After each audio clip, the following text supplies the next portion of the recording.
Olá, uma ótima tarde a você. Começa agora o Agricultura BR. Olá, amigo produtor, uma boa tarde, seja muito bem-vindo. Hoje é terça-feira, dia 27 de fevereiro. Acompanhe com a gente que vai ser destaque nessa edição. Destaque para o forte volume de soja comercializado pelas trades que operam no Brasil na última semana. De acordo com a AG Rural, foram 3.500.000 toneladas. Ao vivo, direto de Araçatuba, você acompanha os últimos destaques do workshop que trata de genética bovina. Você vai ver como é que foi a colheita oficial do arroz no Rio Grande do Sul. E ainda, como está o andamento do plantio do milho de segunda safra na região centro-oeste do país.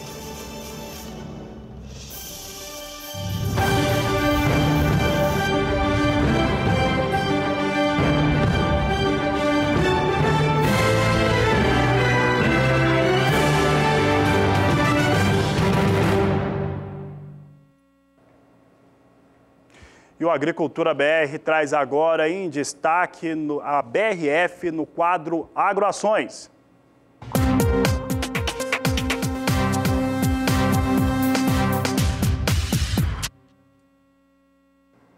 E olha, no final da tarde de ontem teve uma espécie de bomba em relação à empresa BRF. A BRF, que tem um envolvimento em alguns escândalos que envolvem fundos de pensão como Petros, ela teve ontem a renúncia do seu vice-presidente de operações globais. Nesta última segunda-feira, tivemos o Hélio Rubens Mendes dos Santos Júnior anunciando a sua renúncia. Essa situação, ela traz um peso ainda mais estranho em relação às operações de mercado na Bolsa Brasileira. As ações da BRF não têm tido um bom desempenho. E é o que nós vamos mostrar agora no acumulado desses últimos 28 dias, mais ou menos, acumulado no mês de fevereiro, o que vem acontecendo com as ações desta empresa negociada na Bolsa de São Paulo. Então confira conosco como é que ficou essa situação nos últimos meses. Aqui dá para ver muito claramente uma linha de queda em relação ao que acontece com as ações da BRF. As ações da BRF que são negociadas sobre a sigla BRFS3. Em 1º de fevereiro tinha um valor de R$ 36,20, caía no dia 7 para R$ 32,57 o valor da ação. Dia 15 de fevereiro, R$ 30,50, o último dia 22 recuperava alguma coisa, vindo para R$ 30,98 e olha só como encerrou esta última segunda-feira, a R$ 28,60. Claro que essa informação, essa notícia trouxe pressão negativa sobre os negócios no fechamento desta segunda-feira.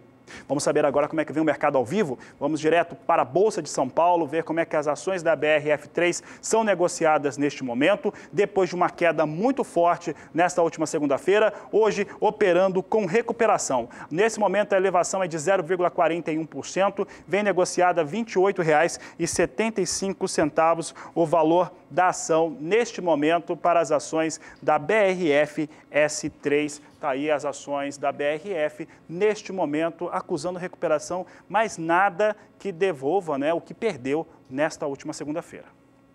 Eu mudo de assunto agora para falar sobre tecnologia, falar sobre soja. Isso porque lá no Rio Grande do Sul teve um dia de campo muito especial que envolve empresas privadas e também a Embrapa no desenvolvimento de variedades de soja com maior resultado e rentabilidade. A reportagem é de Annelise Nicolodi. Esta é uma preocupação de quem desenvolve sementes. Gerar inovações para incrementar a produção e a renda do produtor rural. Temos que trazer sempre alguma coisa nova, alguma informação nova e alguma novidade em termos de semente. Porque o produtor, para se deslocar, digamos assim, para vir num evento e tal, ele tem que levar alguma coisa que realmente dê algum resultado para o seu negócio, algum resultado positivo. A Tabuão Sementes, em Boa Vista do Cadeado, no noroeste do Rio Grande do Sul, abriu as porteiras da propriedade para mostrar as mais novas tecnologias na produção de soja.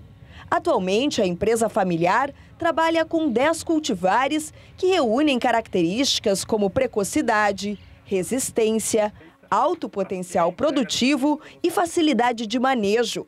Um prato cheio para os agricultores que buscam cada vez mais qualificar a produção.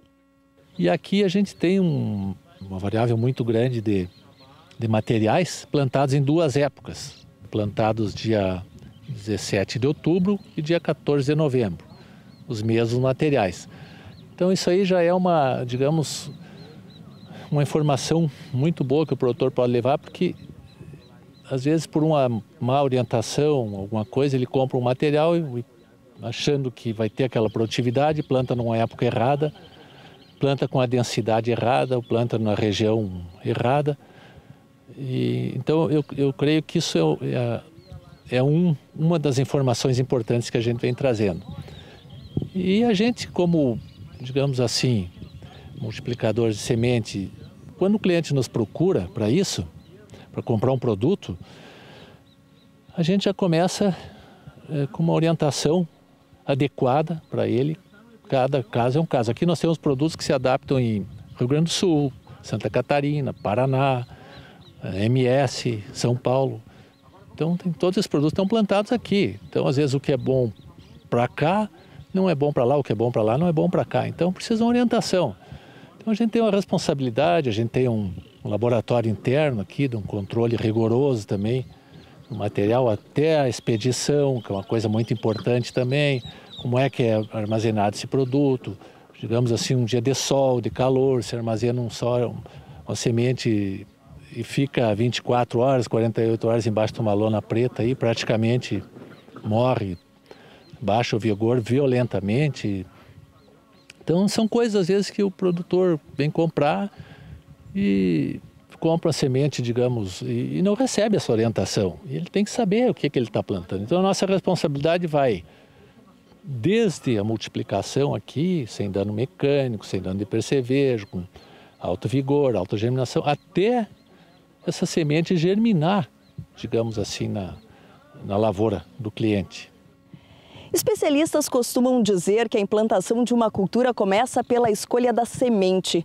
Pelo menos 20% do potencial produtivo da planta está no material genético. Uma boa lavoura começa por uma boa semente, né? Se você tiver uma lavoura bem estabelecida, né? Uma lavoura que se estabelece mesmo na condição climática adversa, isso faz toda a diferença para o produtor no fim. Aí o potencial vai estar ali, ele vai ter totais condições em manejando adequadamente o que o produtor faz com maestria, né? A condução do campo, ele vai ter resultado. Então, uma boa lavoura começa por uma boa semente sempre. Os investimentos em pesquisa são fundamentais para transformar dados científicos em resultados efetivos. Com a modernização do banco de germoplasma da Embrapa, a nova geração de cultivares RR ganhou ciclos mais precoces, alta carga produtiva e porte de planta que favorece o manejo da cultura para o agricultor, tornando-se uma opção altamente competitiva. Hoje a gente está trazendo uma cultivar nova, que é a BRS 5601 RR, é um material RR, mas que tem características agronômicas muito interessantes, como sanidade, resistência ao acamamento, produtividade. E é isso que a Embrapa vem buscando hoje para colocar à disposição do produtor, né? Materiais mais sadios e com mais potencial produtivo. Isso que a gente está buscando. Então esse é o primeiro material que está vindo nessa linha de uma série que a Embrapa está desenvolvendo e que vai ficar à disposição logo ali na frente para os produtores. Eu acho que vão ser produtos que realmente vão fazer diferença na lavoura. E a gente está falando aqui num potencial produtivo de quanto, por exemplo, nessa variedade? Esse é um material que no campo, em lavoura, ele já mostrou potencial de 80, 90, 95, 100 sacos. Então é um material de muito, muito potencial, um material que o agricultor ele pode colocar e investir, porque ele vai ter retorno. A gente já tem resultados de ensaio de lavoura desse material. Então, realmente é um material que vale a pena o investimento, porque ele vai ter retorno, com certeza. Opções não faltam. Afinal, são centenas de tipos de sementes no mercado. Mas a escolha da variedade ideal pode fazer a diferença, tanto em remuneração quanto em produtividade. Basta olhar para o passado e relembrar como tudo começou. Que bom que a gente tem essas opções. Eu sempre digo, o que éramos nós antes da tecnologia RR? Nossas lavouras eram no mato, digamos assim. Olhava 30% da lavoura perdida para o inso. Então reflitam, né? o que éramos antes da tecnologia, o que somos depois e o que vem por aí. A gente tem que ser, digamos assim, receptivo, tem que ter um pouco de ousadia para inovar, né? Porque vem um universo de coisas aí, não só na agricultura.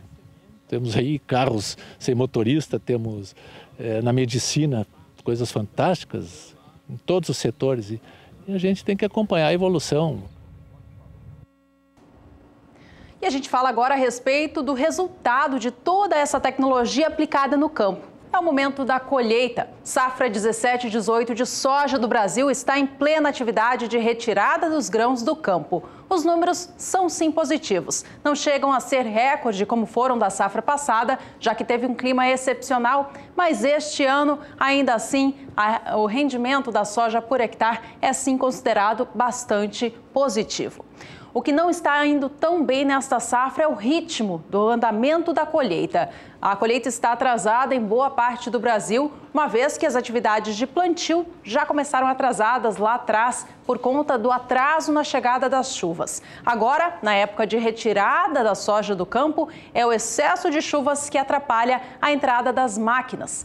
No estado do Paraná, por exemplo, o segundo maior estado produtor de soja do Brasil, a área colhida chega até o momento a apenas 27% de tudo aquilo que foi plantado com a oleaginosa. O ritmo vem atrás, o que preocupa é a condição dessa lavoura no campo. De acordo com os últimos dados do Departamento de Economia Rural da Secretaria de Agricultura do Estado, 87% das lavouras de soja que se encontram ainda no campo estão em boas condições e 13% se encontram em condições medianas. A situação começa a preocupar uma vez que 60% dessa soja que ainda está na lavoura já está na fase de maturação. E o excesso de chuvas, apesar de não trazer mais impactos no nível de produtividade média das lavouras, pode impactar sim na qualidade desse grão que vai ser colhido. O excesso de umidade deixa o grão ardido, ou seja, fermentado, que reduz a rentabilidade do produtor. Se tudo der certo, a expectativa de colheita para o estado nesta safra é de alcançar 19.300.000 toneladas de soja.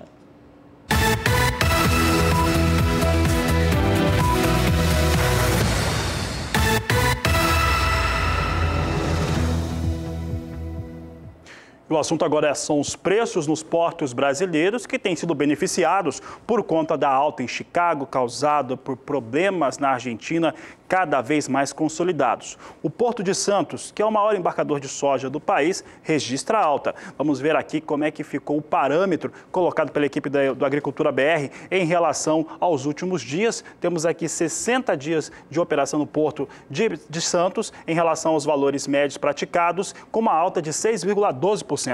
Em 29 de dezembro de 2017, tinha o valor de R$ 73,50 a saca de 60 quilos.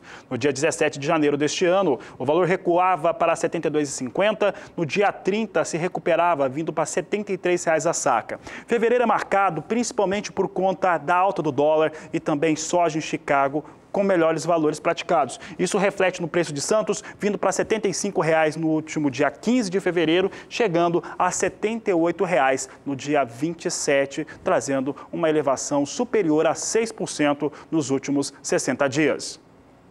No Porto de Paranaguá, a alta no acumulado desses últimos 2 meses é ainda maior. Passa de 6,5%, chega a quase 7% de elevação.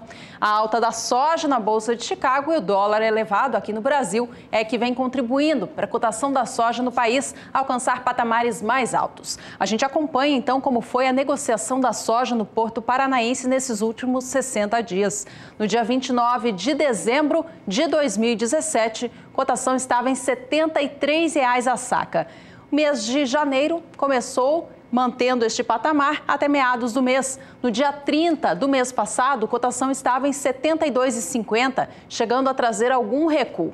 Neste mês de fevereiro, no entanto, os valores vieram com força para cima, chegando aos R$ 75,00 no dia 15 e nesta terça-feira, dia 27, da mesma forma que no Porto de Santos, no Porto de Paranaguá, o preço da saca da soja também está recebendo R$ 78,00.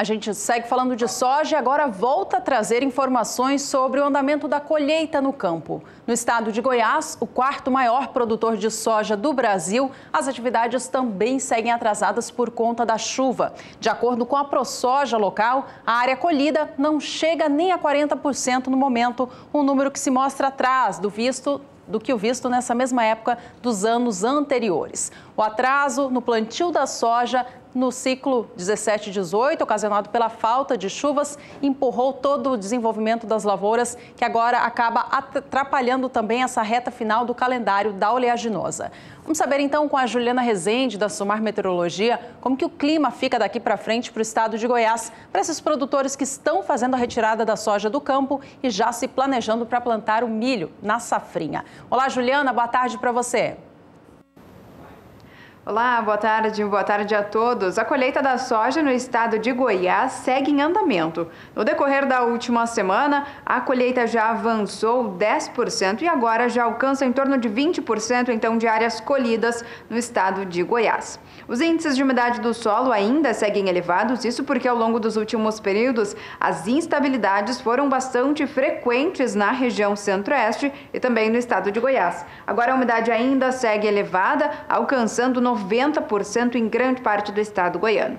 Nos próximos dias, tem previsão de chuva ainda persistente, então o mês de fevereiro termina e o mês de março ainda começa com áreas de instabilidades atuando no estado de Goiás. O volume de água agora é que não deve ser tão elevado. São pancadas ainda mais persistentes, mas que não devem ser de forte intensidade. A chuva um pouco mais intensa fica mais concentrada aqui nas áreas mais ao sul do estado de Goiás, onde o volume de água pode ainda ficar em torno de 50 milímetros em apenas 5 dias. No decorrer da segunda semana, entre os dias 5 até o dia 9 de março, as instabilidades ainda seguem atuando no estado de Goiás e isso acontece por conta da umidade que vem lá da Amazônia, acaba sendo transportada pelos ventos no alto da atmosfera para a região central do Brasil. Por conta disso, o estado de Goiás ainda recebe pancadas de chuva com volume bastante significativos, em torno de 30 milímetros na maior parte do estado, mas nas áreas mais ao norte, a chuva ganha um pouco mais de intensidade, apesar de ainda ser mais localizada. Mas no decorrer do terceiro e último período é quando a chuva ganha cada vez mais intensidade. Então as instabilidades vão ganhar bastante força na parte central do Brasil e tem previsão de acumulados elevados no estado de Goiás, especialmente do centro até o norte. A chuva deve vir de maneira pesada, o acumulado de água pode passar até de 100 milímetros em apenas 5 dias, especialmente no extremo norte goiano. Então, principalmente no decorrer deste período, a partir do dia 10 de março, que é quando a chuva volta a ganhar bastante força no estado de Goiás, tem previsão até de temporais na região, então por conta dessas instabilidades que devem ainda permanecer de maneira frequente e também com volume de água mais elevado, a tendência ainda é que essas pancadas de chuvas mais intensas possam atrapalhar o andamento da colheita da soja no estado de Goiás. Daqui a pouco eu volto com mais informações do tempo. Obrigado, Juliana. Como a Juliana falava de clima, vou aproveitar e emprestar um termo que é bastante utilizado quando se fala de previsão do tempo. Enxurrada. Tivemos uma enxurrada de vendas na última semana de soja por parte de produtores brasileiros.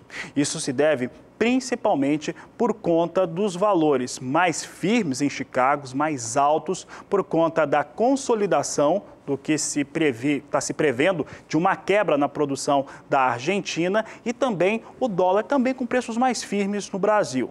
Isso fez com que, de acordo com a consultoria AG Rural, tivéssemos tido uma situação de destravamento nos negócios. E essa situação elevou e muito a venda de soja do país. De acordo com a AG Rural, a última semana teve um registro de 3 milhões e 500 mil toneladas de soja comercializadas. E isso fez com que se elevasse um pouco as vendas nacionais de soja na temporada, a 17-18, chegando a pouco mais de 40%. Vamos ver esses dados aqui então. Em tela, você tem aqui o período que está sendo considerado, de 19 a 23 de fevereiro, com vendas totais de 3 milhões e 500 mil toneladas. Volume comercializado, de acordo com a AG Rural, Rural de 40,6%. É importante lembrar que a G Rural ela tem uma previsão de safra um pouco mais elevada do que os órgãos oficiais. De acordo com a G Rural, a produção brasileira vai ser maior que 116 milhões de toneladas na temporada 17-18. Muitas consultorias privadas têm trazido agora, nessas últimas semanas, últimos 15 dias de fevereiro, têm trazido uma previsão maior do que aquela que estava sendo prevista por Conab e Departamento de Agricultura norte-americano no começo do mês. Vamos ver como é que os órgãos oficiais se comportam em relação a essas estimativas no início de março. De qualquer maneira, eu falava que o principal elemento que elevou essas vendas de soja é a comercialização em Chicago. Os negócios em Chicago têm sido melhores nas últimas semanas. Vamos ver como é que vem agora Chicago. Chicago segue a sua movimentação de alta, vai subindo em torno de 0,5%. Posição de março vem negociada $10,39 o bushel. Maio, $10,51 o bushel. A posição de julho, $10,60 e agosto, $10,60 por bushel. As posições vêm sendo negociadas ali muito próximo aos valores mais altos de negociação de hoje. Lembrando que o bushel da soja corresponde a 27 quilos, 213 gramas e vem apresentando essa elevação. Agora, para comentar um pouco essa situação das vendas brasileiras tendo essa destravada na última semana e também a Argentina, eu vou receber aqui meu amigo João Pedro Couto Dias. João Pedro, bom tê-lo aqui no Agricultura BR. Uma boa tarde a você. Boa tarde, Fabiano.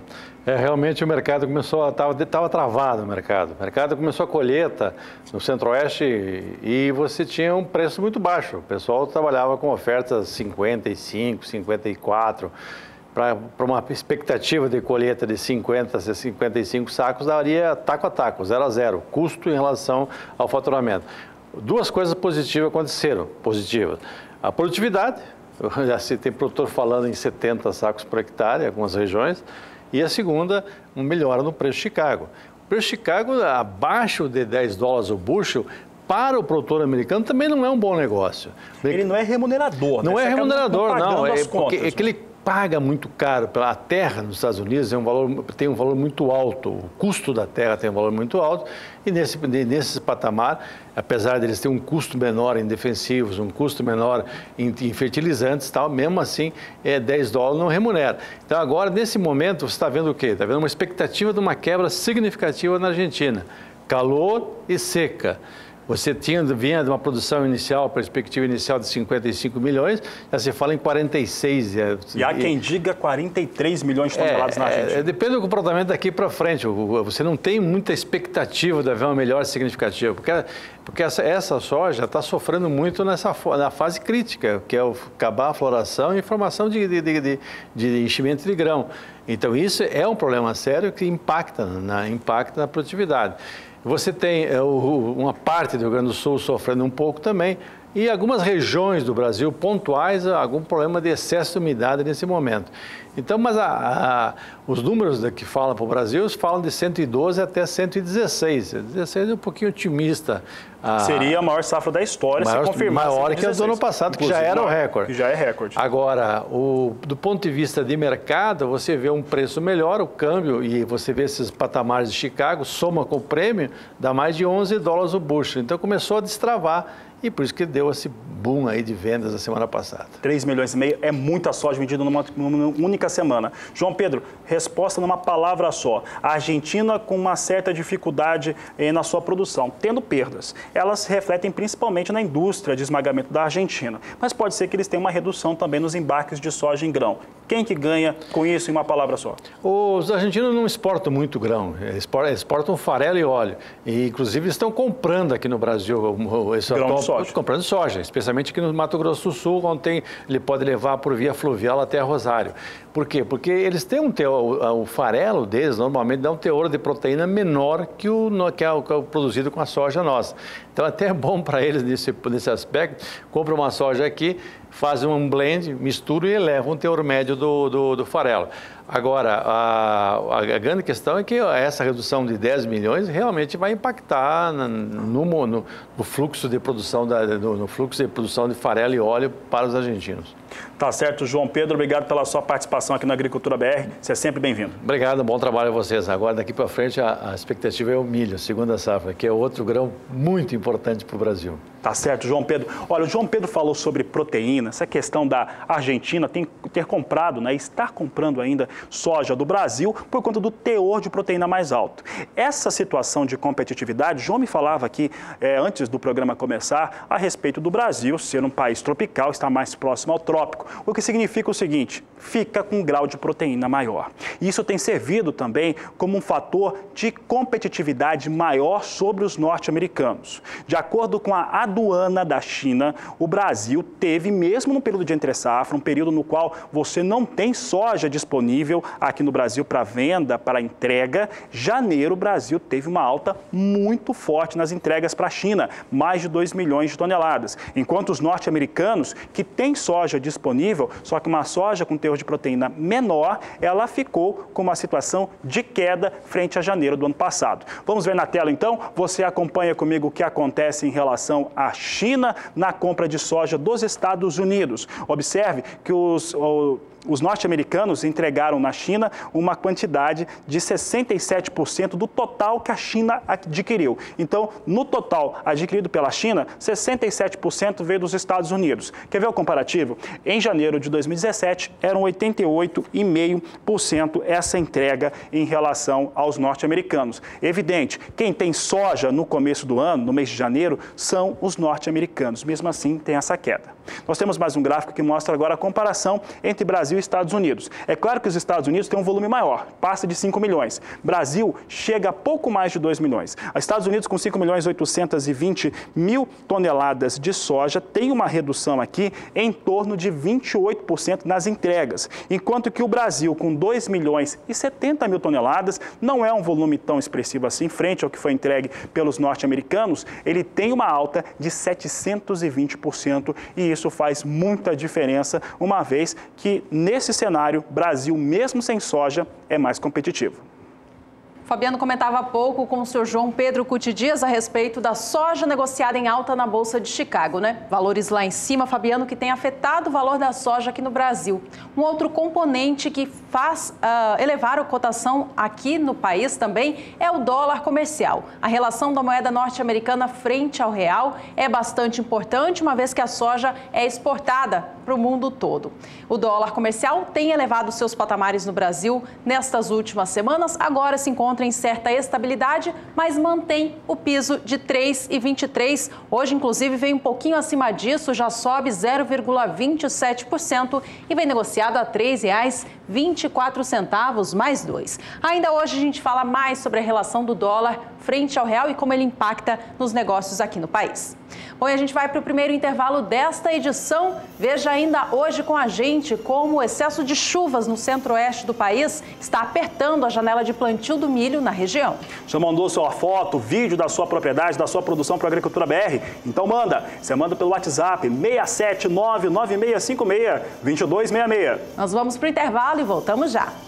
Agricultura BR de volta e agora para falar de um assunto muito legal, Juliana, é o workshop de genômica aplicado à pecuária, que acontece em Araçatuba, no interior de São Paulo. Pois é, o evento está reunindo várias pessoas ligadas ao setor da pecuária no Brasil e é de extrema importância, Fabiano. Ele fala sobre a tecnologia de implantar novidades na genética bovina. Bom, o assunto é bastante complexo, mas como eu dizia, muito importante. Quem vai falar mais sobre ele para a gente é o repórter Gustavo D'Angelo, que tem todas as informações direto de São Paulo. Olá, Gustavo, boa tarde, bem-vindo. Oi, Juliana, boa tarde para você, boa tarde, Fabiano, boa tarde a todos que acompanham a nossa programação. É isso mesmo, a gente segue aqui na cobertura do 8º Workshop de Genômica Aplicada à Pecuária aqui em Araçatuba, direto do Hotel Mariá. Como você disse, reúne grandes pecuaristas, técnicos e também acadêmicos para debater aí esses assuntos tão importantes para a nossa pecuária, o melhoramento, também a genética e a genômica. Um dos precursores da genômica nos programas, né, também nos programas de melhoramento genético e nos rebanhos bovinos, é o professor José Fernando Garcia, da Unesp aqui de Araçatuba. Ele está aqui ao meu lado, também ajudou na organização desse evento. Fernando, boa tarde para você. A gente acabou de ter um debate muito importante sobre essa ferramenta. É importante realmente para mostrar como que está a aplicação dessa ferramenta no campo, né? Boa tarde. Boa tarde. Pois é, esse debate foi muito interessante. A gente teve uma mistura de técnicos e de pecuaristas, pessoas que realmente acreditam que a tecnologia ajuda e mostraram esses dados. Só que isso, hoje a manhã inteira foi falado sobre o Nelore. Essa é a grande verdade. E o Brasil é feito de Nelore, a forma é Nelore, mas hoje a gente busca outros caminhos quando a gente fala em carne de qualidades, e aí é onde ressurge ou aparece com uma importância muito maior as raças taurinas. Então é importante destacar que aqui também nós temos grupos de pecuaristas e associações e programas de melhoramento das raças taurinas de corte, Hereford, Braford, Angus, Brangus, Senepol, enfim, raças que têm interesse em participar dessa jornada do Brasil rumo a ser o maior e melhor produtor de carne do mundo. Tá certo, Fernando. E representando então essas raças, a gente está com mais dois convidados aqui. O Matheus Pivato, ele que é da Associação Brasileira de Angus. Matheus, como que está a situação então, a aplicação, né, da genômica na raça Angus? Boa tarde. Boa tarde, Gustavo. Boa tarde, telespectadores. A Angus vem aqui a um evento de tamanho porte, como esse, o workshop de genômica, né? Justamente buscando isso que o Dr. Fernando falou, né? A busca por produção de carne de qualidade. Como nós temos hoje o maior programa de carne certificado do Brasil, é fundamental que a associação passe aos seus criadores, a quem investe, a quem realmente utiliza a raça Angus, o que há de melhor em seleção, principalmente para a produção de carne de qualidade.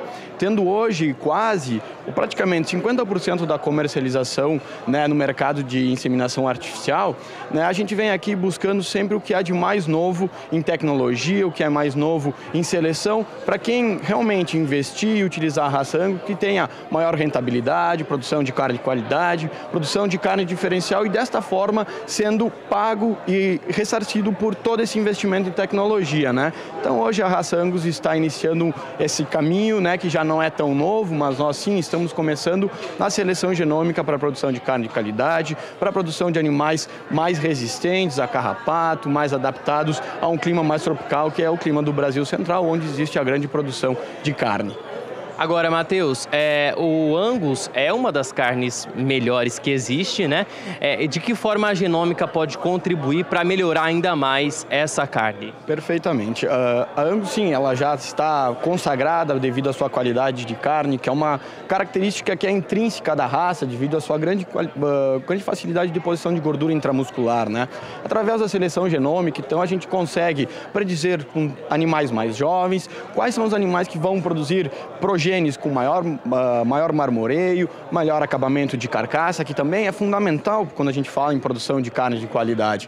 Além de outros marcadores que também vão trazer maior maciez, maior suculência, né? E através do cruzamento industrial buscar touros e animais mais adaptados ao Brasil Central e que realmente transpassem essas características intrínsecas de qualidade de carne que a Angus tem, numa junção perfeita com a rusticidade da raça Nelore, né? Dessas fêmeas que são fantásticas, são produtoras em ambientes mais, vamos dizer, mais complicados de produção, né? E que todas essas características, através da genômica, a gente consiga cada vez mais selecionar animais com maior marmoreio, melhor acabamento, animais mais jovens, precoces e que sim vão produzir uma carne cada vez de melhor qualidade, consagrando, né, a já famosa carne Angus certificada. É isso aí, cada raça tem a sua contribuição. Muito obrigado, Matheus, pela sua participação. Vou chamar agora para conversar com a gente a Fernanda Kuhl, ela que é da Promebo, que é um programa de melhoramento genético de raças britânicas, né, Fernanda? O Matheus comentou sobre a raça Angus e em relação às outras raças, como que você vê a perspectiva aí da implantação, né, da aplicação da genômica nas outras raças britânicas? Boa tarde. Boa tarde, Gustavo. Boa tarde, telespectadores. A aplicação dessa tecnologia é muito importante para todas as raças, e participar de um evento como esse vem para reforçar essas informações, né? Que a gente vê que tem que se trabalhar dessa forma, tem que se chegar à implantação de uma DEP genômica que tem vários passos que devem ser cumpridos e que cada raça trabalha de uma forma para chegar lá. A raça Angus, ela é avaliada dentro do nosso programa, nós somos o programa oficial da raça, então é uma raça que está caminhando a passos largos para chegar numa DEP genômica, e as outras estão vindo atrás. Então é muito importante essas iniciativas dentro do Brasil, e trazendo pesquisadores internacionais da raça Angus, trabalhando também com a raça Nelore, mas que venham, vamos dizer assim, confirmar o que nós fazemos hoje, que tem que se continuar e que o trabalho é longo, mas o resultado vai ser colhido ali na frente. Fernanda, qual que é a real contribuição realmente dessa ferramenta para as raças britânicas, em se tratando de carne, já que são raças que têm uma carne muito já bem melhor do que outras raças? Sim, as raças britânicas, elas são conhecidas pela qualidade da carne, né, que é intrínseca às raças. Então, assim, trabalhando com a genômica, nós conseguimos diminuir o intervalo entre gerações, melhorar a acurácia, a confiança do dado que vai ser utilizado na seleção genômica, e com isso, diminuir esse intervalo de gerações, conseguimos botar animais mais jovens e superiores no mercado, onde o criador vai usar com maior confiança, então vai utilizar mais e assim levar todo o progresso genético. E a gente fala em raças que produzem carne de qualidade, nós temos que ter touros e vacas de qualidade para produzir essa carne. E é esse o nosso comprometimento. Conseguir descobrir quais são os melhores animais, junto com o criador, disponibilizar no mercado e assim melhorar toda a cadeia. Como que você vê os produtores estão aceitando mais? Como que você vê a questão dos criadores realmente em relação a essa tecnologia? Eles estão aceitando mais, há muito interesse ainda no mercado, né, nessa tecnologia, tem criadores, como a gente viu hoje de manhã, de ponta, que já estão colhendo muitos resultados, e nós temos também criadores que ainda nem iniciaram o trabalho. Mas eu acho que assim, a curiosidade e a quantidade de informações que circulam no mercado é muito importante e está fazendo com que mais criadores vão atrás da tecnologia, isso é muito bom. Tá certo, o Fernando Reis, nosso apresentador, tem uma pergunta para você. Fabiano, desculpa. Tá certo, Gustavo. Você está ouvindo a conversa sua com a Fernanda e também com o Fernando, que estava aí, e também o Matheus. Eu gostaria de deixar uma pergunta para a Fernanda. Ela estava falando sobre a DEPs, né, diferença esperada na progênie, e também como que isso pode trazer esse melhoramento através da genômica. Então, não sei se a Fernanda está ouvindo, mas direciona essa pergunta a ela em torno do que pode acontecer, principalmente na adaptação de raças britânicas a regiões como o Centro-Oeste e a região Norte do país, que essa talvez seja a maior dificuldade hoje em relação aos produtores que têm essa intenção de criar ou de introduzir essas raças no Centro-Oeste brasileiro. Fernanda, o Fabiano quer saber qual a contribuição dessa ferramenta, da genômica, para a adaptação das raças britânicas, principalmente no Centro-Oeste do Brasil.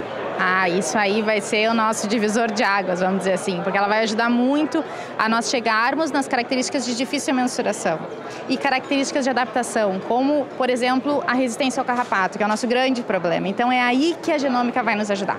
Então, a gente vai continuar coletando as informações que são coletadas a campo nos programas de melhoramento genético, incorporar a genômica para chegar a ter uma informação com confiança e poder ser distribuída nos rebanhos. E aí, eu acho que vai ser a grande, vamos dizer assim, o grande aumento do uso das raças britânicas com animais resistentes aos carrapatos, a todos os ectoparasitas, mas o nosso problema é o carrapato, né?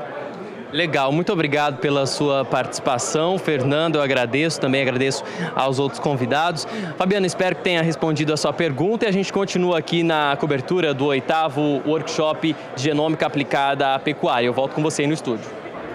Obrigado, Gustavo. Obrigado pela participação. Um grande abraço a todos. A cobertura continua aqui pelo Canal do Boi, na nossa programação. E na semana que vem acontece mais um grande evento do calendário de eventos da pecuária do Brasil. É a Dinapec 2018, que será realizada em Campo Grande, Mato Grosso do Sul. Durante a programação, acontece o painel Pecuária de Corte Sustentável. Quem tem mais detalhes sobre esse evento para a gente é a repórter Kylie Rodrigues.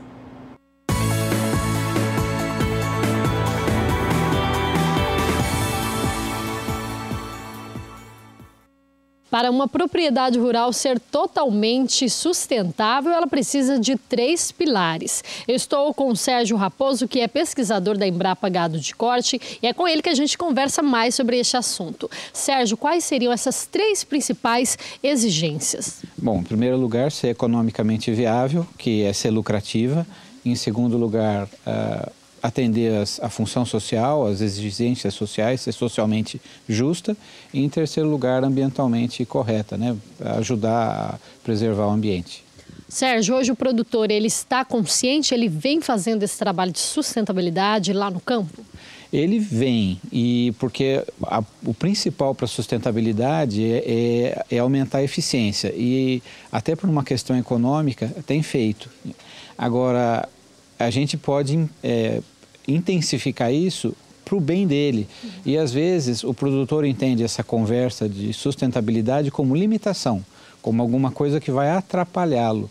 E a gente quer mostrar que, na verdade, os outros pilares da sustentabilidade, o socialmente justo e o ambientalmente correto, na verdade, vêm para ajudá-lo a ser economicamente viável.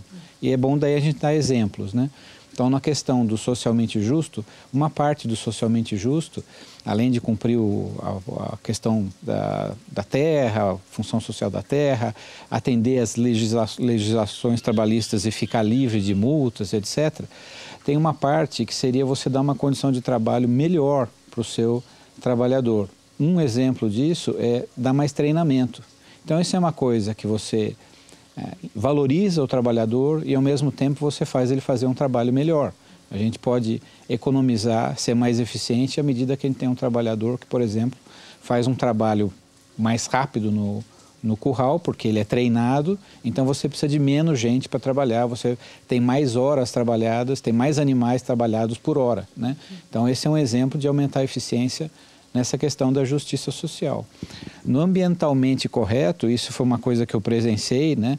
A gente vê a hora que o produtor defendeu, cumpriu toda a legislação para proteger a nascente, uma nascente na fazenda dele, ele percebeu que um corriguinho lá que secava na seca ficou permanente. Então, ele está melhorando a questão hídrica da fazenda dele. Outras situações a gente não observa tanto, mas você ter áreas de mata, você preserva inimigos naturais, então você tem menos problemas com pragas. Isso é mais difícil de reconhecer, de perceber como a questão do córrego, mas isso ajuda também, né? São tais os serviços ambientais, essa biodiversidade está controlando as pragas num nível que você não precisa gastar para controlá-las, então é outro exemplo que você está lucrando indiretamente. Então, se você for ver, esses 2 pilares ajudam o principal, que é ser economicamente viável para a propriedade durar para sempre, que é isso que é ser sustentável. E durante a Dinapec, que acontece de 7 a 9 de março aqui na Embrapa, terá um painel onde serão discutidos todas essas questões. Exatamente. O interessante do painel é que a gente está com também uma diversidade de pontos de vista da sustentabilidade, né? Então, a gente tem um colega da Embrapa, o Dr. Ezequiel, falando das boas práticas, o pessoal da Semagro vindo falar sobre o programa Novilho Precoce e a relação dele com a sustentabilidade, a Beatriz Domeniconi, do GTPS, também com outro programa bastante interessante que lida com a questão de sustentabilidade, vem dar o ponto de vista aí da iniciativa privada. E o principal, a gente tem o Ricardo Bonarotti, que é um excelente produtor, que na prática faz a sustentabilidade, a gente ouvindo o ponto de vista do produtor. Então vai ser um painel bastante rico. Sérgio, obrigada pelas suas informações. Tá aí então, produtor rural, para você que quer entender mais de sustentabilidade e aplicar a técnica na sua propriedade rural, não deixe de visitar a Dinapec, que acontece de 7 a 9 de março aqui na Embrapa. Kaile Rodrigues para o SBA. E este painel sobre a sustentabilidade, no próximo dia 7, na abertura da Dinapec 2018, acontece aqui pelo Canal do Boi, transmissão para todo o país. Você que não pode vir até Campo Grande, ir até a Embrapa Gado de Corte, você vai acompanhar pelo Canal do Boi. E o painel, o debate de discussão sobre sustentabilidade acontece dentro do programa Agricultura BR, do próximo dia 7, a partir do meio-dia.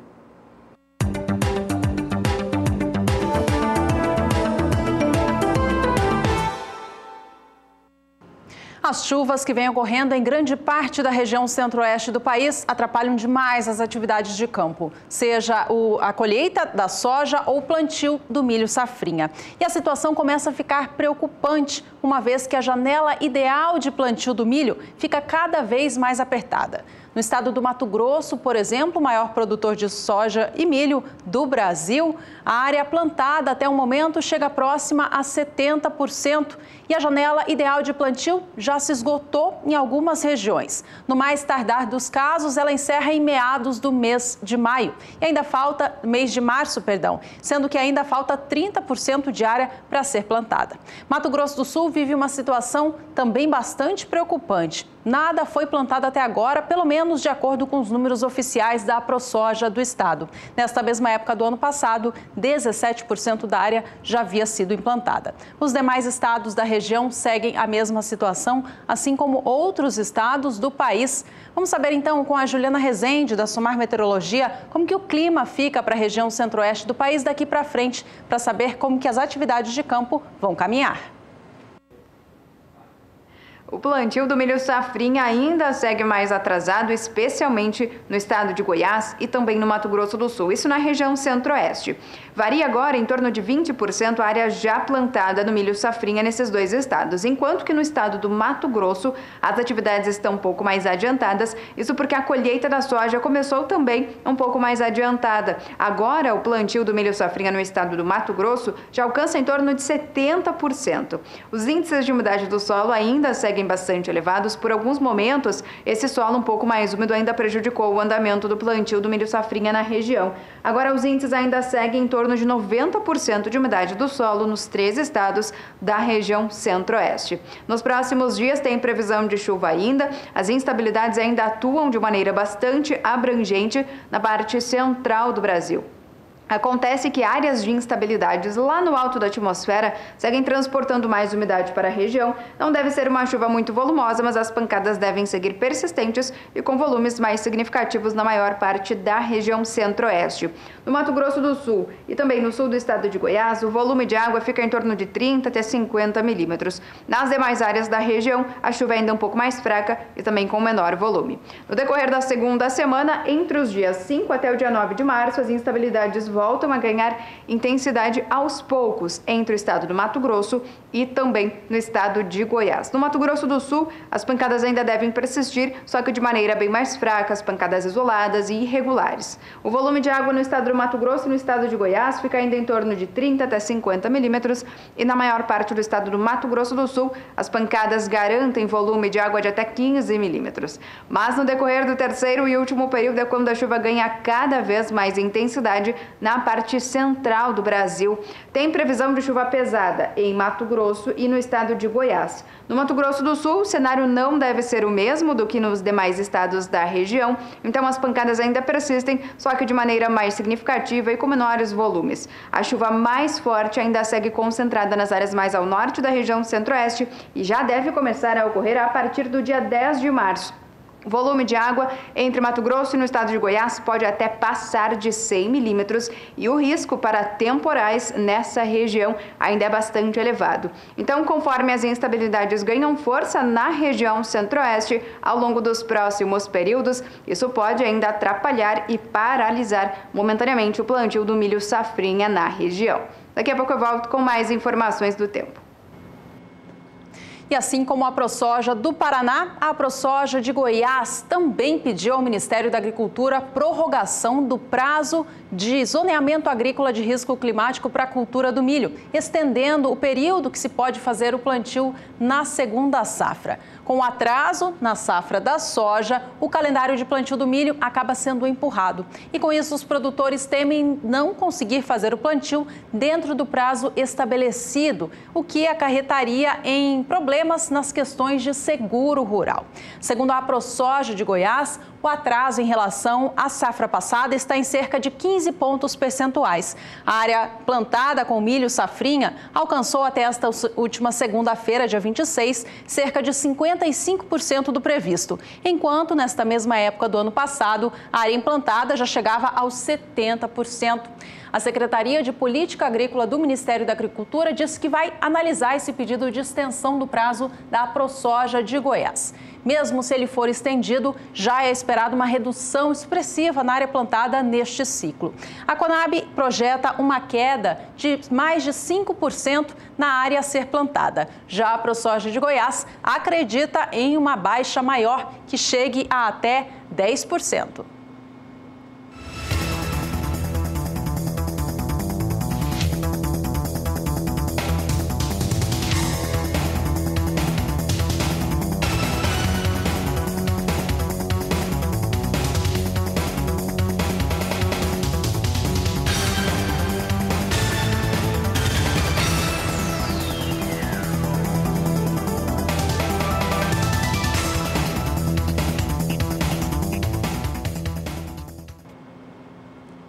Juliana, Kaile Rodrigues está neste momento na sede da Federação da Agricultura de Mato Grosso do Sul, a chamada Casa Rural. Ela está acompanhando um workshop que discute ferramentas para monitoramento de carbono na agropecuária. E ela mandou um recado aqui para a Agricultura BR.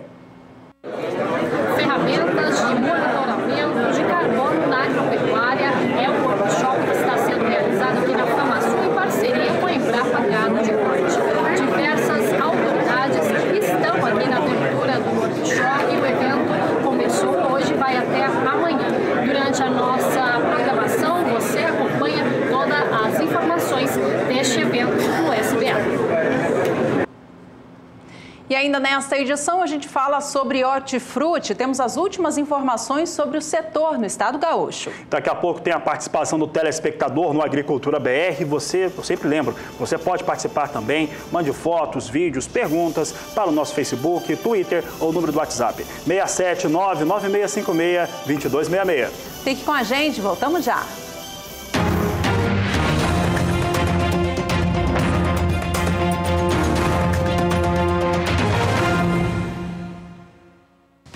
Olá pessoal, eu gostaria de convidar a todos, em especial os produtores rurais, aos profissionais de ciências agrárias e estudantes, a participarem conosco do dia 7 a 9 de março da 13ª edição da Dinapec.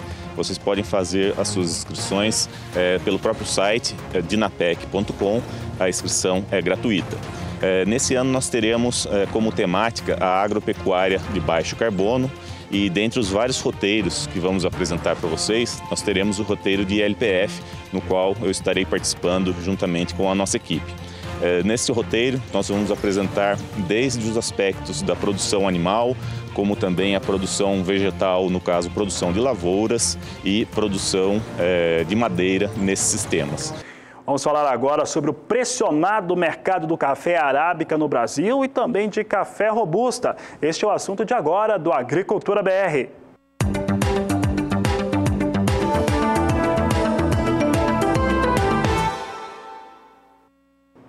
A previsão de safra no Brasil do café num ano de bienalidade positiva é extremamente elevada, uma alta de 10%. Entretanto, isso apenas dá uma certa folga em relação aos estoques brasileiros, que são extremamente baixos. Entretanto, a informação de ter essa safra mais cheia, que para algumas instituições pode chegar a 60 milhões, 58 milhões, até 60 milhões de sacas, tem servido como argumento para uma forte pressão negativa, principalmente sobre os negócios com café arábica nos Estados Unidos, na Bolsa de Nova York. E os investidores por lá aproveitam dessa situação e exercem forte pressão em relação aos preços que refletem aqui no Brasil. Observe que hoje nós temos nova queda em relação aos negócios com café arábica. Aqui nós temos as 4 posições de mais curto prazo. Posição de março vem a $1,19 a libra peso, com uma queda pouco superior a 0,5%, 0,53% de queda. Posição de maio, a posição de maio neste momento é que tem a maior liquidez. Vem a $1,20 a libra peso, com um recuo de 0,90%. Posição de julho, negócios a $1,23 a libra peso, recua neste momento 0,85%. Enquanto que a posição de setembro, essa posição de setembro é importante para o cafeicultor brasileiro, nela está precificada boa parte da safra brasileira de café, posição de setembro vem a $1,25 mais 20 a libra-peso. Você observa que quem acompanha a Agricultura BR, como ela vem perdendo força nas últimas semanas, vem com queda agora de 0,92% nessa posição. Portanto, situação crítica em relação a preços negociados no mercado futuro em Nova York continua. Aqui no Brasil, o cafeicultor tem segurado ao máximo as suas negociações, não travado o negócio, esperando situações melhores de preço no mercado interno. De olho agora no mercado internacional da variedade robusta, que tem as operações de referência na Bolsa de Londres. Lembrando que robusta traz como referência preços de mercado para o Conilon aqui no Brasil, produzido nos estados do Espírito Santo, Bahia e Rondônia. Olha, o que acontece com o mercado internacional do robusta também é um movimento de baixa. Essa baixa acontece devido à safra cheia no Vietnã, que é o maior país produtor da variedade em todo o mundo. Os valores para entrega em março vem agora operando a $1.780 por tonelada. A queda para essa posição em relação aos negócios de ontem é de 0,50%. Café robusta negociado em Londres para entrega em maio opera com baixa de 0,40% e negocia a tonelada a $1.737. Negócios para julho operam a $1.767 por tonelada, queda de 0,33%, enquanto isso, os últimos negócios para setembro vêm a $1.771 a tonelada. Vale a gente lembrar que o valor de referência positivo para esse mercado é um preço acima de $2.000 por tonelada. Então dá para ver o quanto os negócios vêm em queda.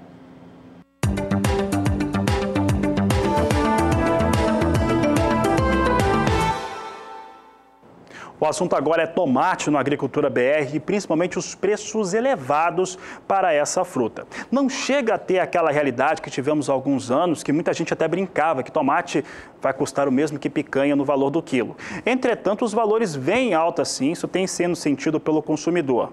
A principal causa são os altos custos de produção e principalmente os fatores climáticos que têm impedido muitos produtores de continuarem com as suas atividades. Mas e esse cenário pode mudar, é o que você confere agora na reportagem de Gustavo D'Angelo. Ele está quase sempre presente nas receitas, seja no molho ou na salada. Por isso é considerado um dos queridinhos na mesa do consumidor brasileiro. Eu gosto de tomate numa salada, é muito gostoso. É predileto de casa, né? Um tomate, você faz tudo com ele, né?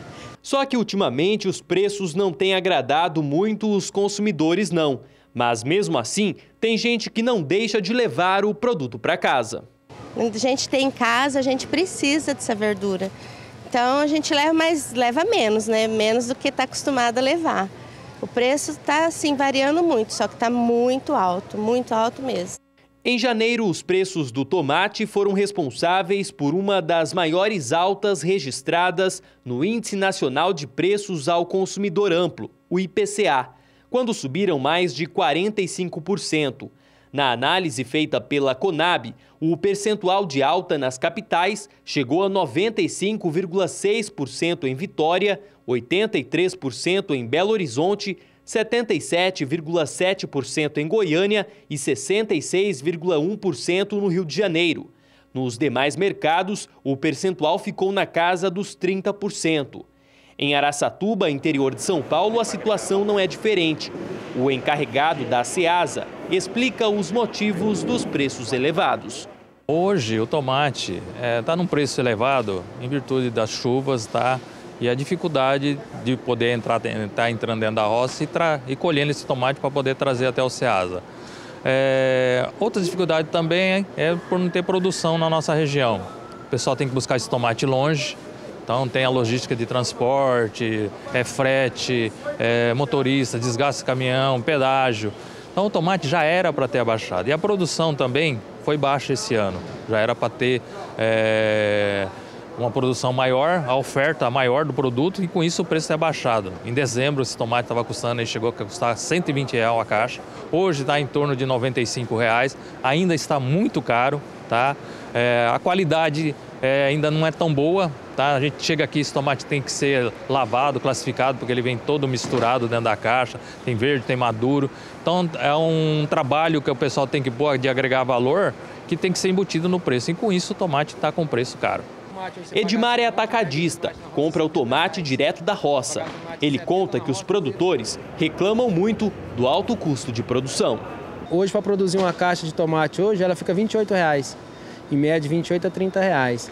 Então o custo é muito grande. Esse dia o produtor vendeu tomate a R$ 10, R$ 15, R$ 20, jogou fora. Então o que acontece? Eles continuam patinando e não conseguem investir mais. Vai perdendo a credibilidade, não consegue produzir a mercadoria e não consegue tirar uma mercadoria de qualidade. Mas esses preços elevados podem estar com os dias contados. É que, de acordo com especialistas, ao longo dos próximos meses, sobretudo no segundo semestre, os preços do tomate deverão apresentar queda, pressionados pelo aumento da oferta, principalmente nas regiões Nordeste e Centro-Oeste do país. Agora, com a diminuição da chuva, vai ficar até mais fácil para o pessoal poder manipular esse tomate e poder trazer para cá. A gente acredita que agora, mais para o próximo mês agora de março para abril, a tendência é cair. Vai ser ótimo, que aí abaixar é melhor, né? De que é alto, né? O pessoal ia gostar bastante. Gustavo D'Angelo para o SBA. E a chuva que traz prejuízos aos produtores de tomate da região sudeste do país também atrapalha outras culturas, como frutas, legumes e verduras. O excesso de umidade baixa a qualidade destes produtos e acaba causando toda essa turbulência no mercado. Vamos saber então com a Juliana Rezende como que o clima fica para as áreas de hortifruti do Brasil nos próximos períodos. As lavouras de hortifruti da região sudeste seguem mantendo bom ritmo de desenvolvimento, porque a umidade do solo também segue persistindo de maneira mais elevada. Os índices agora variam de 70% a 80% nas áreas em azul, enquanto que nas áreas em rosa a umidade já passa de 90%. Então, com esses índices mais elevados na maior parte da região, grande parte das lavouras de hortifruti da região sudeste vem mantendo bom ritmo de crescimento. Nos próximos dias, tem previsão de chuva ainda na região. O volume mais intenso de água deve ocorrer na faixa leste paulista e na metade sul mineira.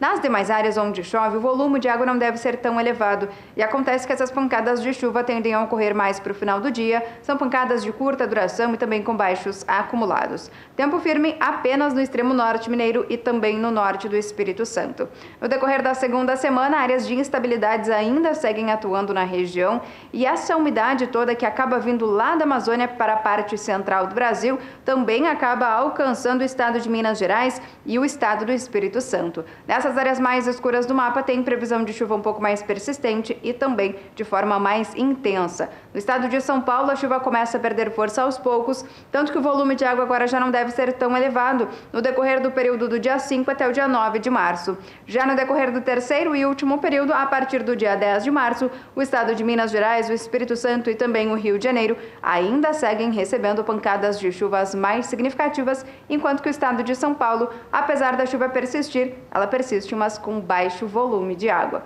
Então, no decorrer das próximas semanas, ao longo desta primeira quinzena do mês de março, a previsão é de chuva ainda persistente na região sudeste e também o cenário deve ser otimista para grande parte das lavouras de hortifruti, porque a umidade do solo segue mais elevada. Daqui a pouco eu volto com mais informações do tempo.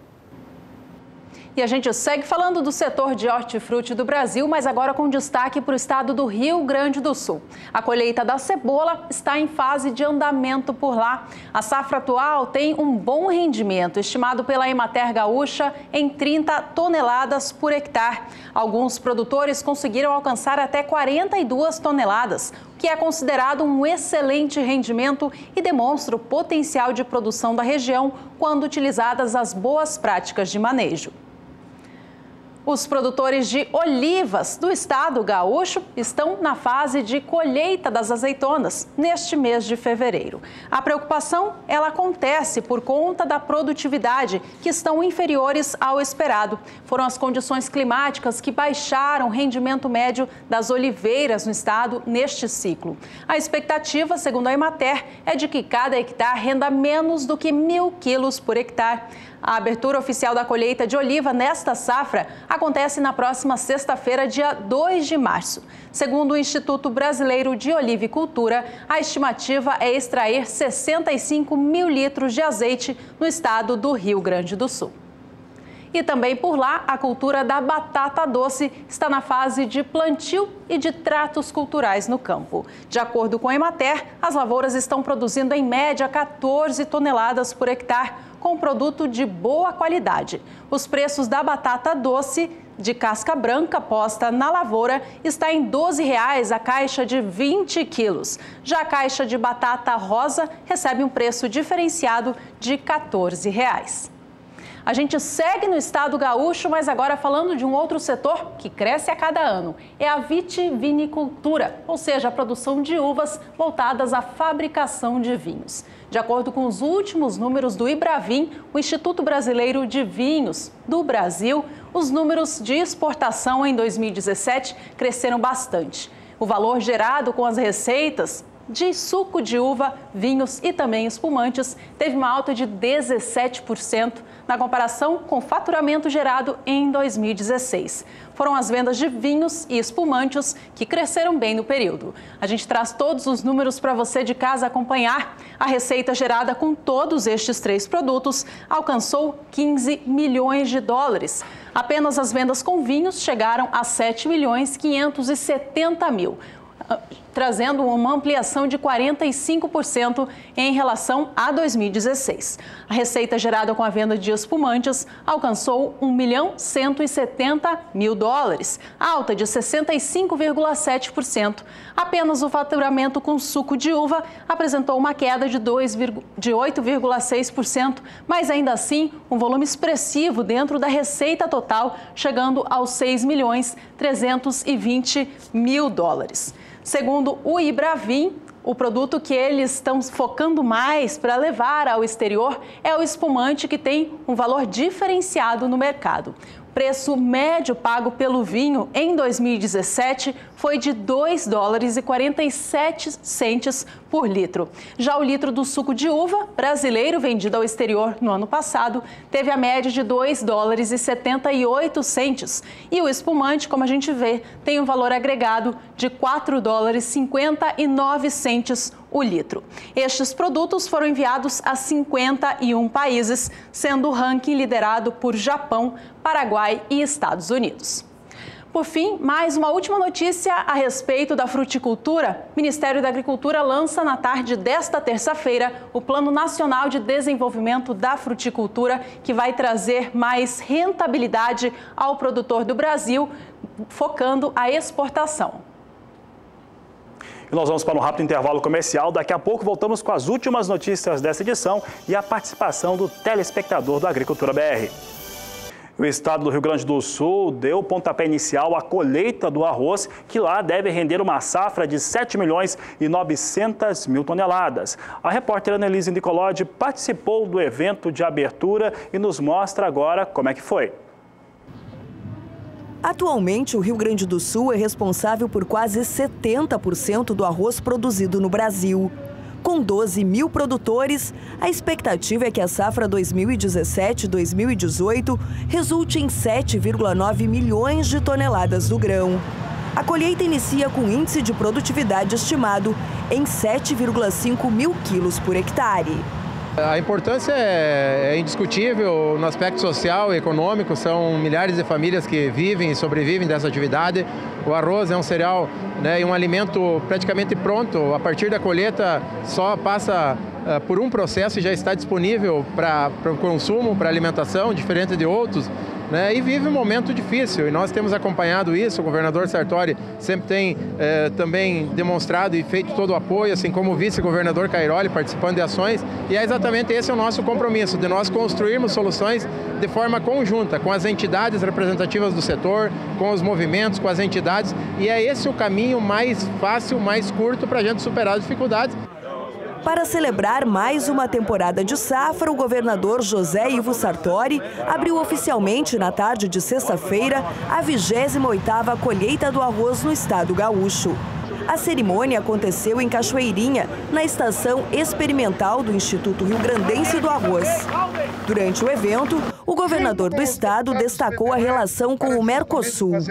Nós precisamos rediscutir as regras do Mercosul, não é? Para que setores importantes como o arroz, como o leite, como o trigo, não sofram mais prejuízo do que já têm.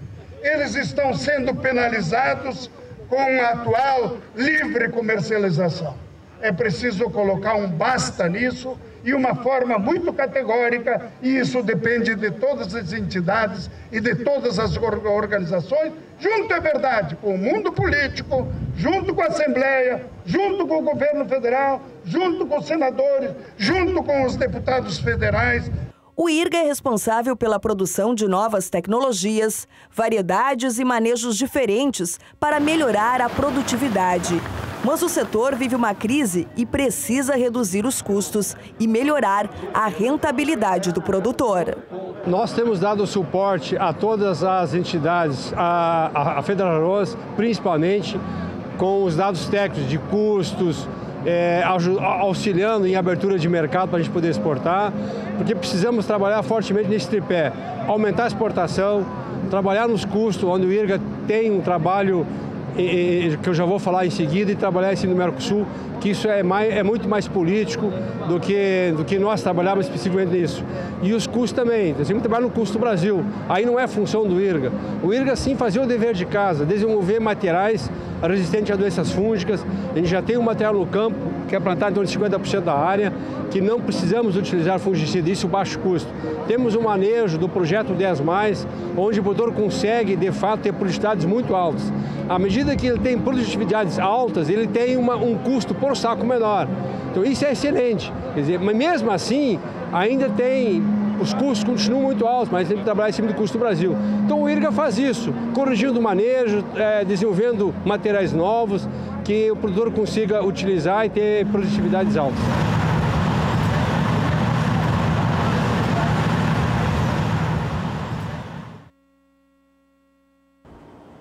A colheita de arroz no Rio Grande do Sul. Rio Grande do Sul, que de acordo com o IRGA, deve produzir 7.900.000 toneladas de arroz. O programa está quase no finzinho e nós vamos agora trazer uma participação de um telespectador que é lá do estado do Maranhão, no quadro Somos Todos Produtores. Somos Todos Produtores sempre traz a sua participação aqui no Agricultura BR. E nós vamos ver as imagens que o produtor rural mandou para nós. Ele que é do Rio Grande do Sul, o Genilson de Anapurus, nos enviou fotos da lavoura de soja. São 1.650 hectares plantados por lá. Você vai ter mais destaques nesta próxima quarta-feira, ao meio-dia, edição do meio-dia do Agricultura BR, sobre essa área de produção de soja no Maranhão e também como é que está o Matopiba, com a participação de telespectadores do Piauí, da Bahia e do Maranhão.